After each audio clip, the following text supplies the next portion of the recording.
And let's have a closer look at those front pages, starting with tomorrow's Guardian, Paul. Always good to read The Guardian, Leo. Fears of worsening humanitarian disaster in Gaza as fuel runs short. So this is relief efforts in Gaza will be forced to stop unless fuel supplies reach the besieged territory. The main UN agency working there has warned. I'm not sure The Guardian understands war, because this definitely by Israel is a ploy. Yeah, they've got a certain amount of control over the fuel supply into Gaza and into Palestine, and they're defending their territory, and they're well within their rights to do this. Can you imagine the Guardian reporting on World War II with a sympathetic view on the Germans, for instance, and the Nazis? It just would be unheard of. And complaining that Dresden was getting bombed. Yeah, oh, those poor Dresden. Well, and to be fair, this is why they'll always have a case, because none of us thought that the citizens of Dresden deserved to be bombed in that way. But, you know, it's just part of war, isn't it, unfortunately? The thing that angers me the most about this story is that they still insist.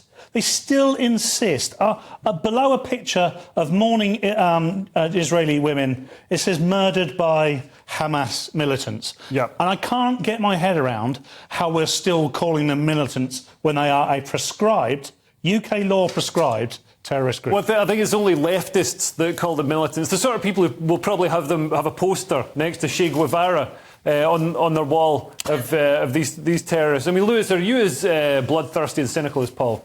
I mean, the thing is horrible. You can't make light about it. But at the end of the day, there's 200 hostages that are in Gaza, and the first step would be for maybe to release the hostages, and then we could talk.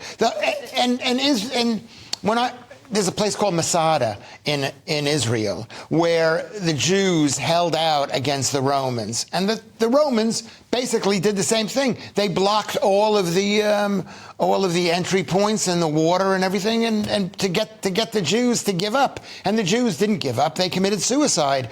And I guess that's what I want to say is it's a horrible situation. Yeah, but the fuel is also, I mean, it's not just used by hospitals. In fact, that's probably, they're probably further down the list in terms of priorities for Hamas than Hamas's tunnel network, which is, I mean, it's hundreds of kilometres of tunnel. They're hiding in the tunnels, and they have to have ventilation systems powered by this fuel to keep the air circulating through the tunnels, or they run out of air and they have to come out of the tunnels when the IDF can shoot them. And the IDF is, you know, this is almost a way of forcing them out of the tunnels, I guess. The idea that Hamas are looking after Palestinians is the same as saying the farmer is looking after turkeys in December. Yeah. They're not looking after anyone.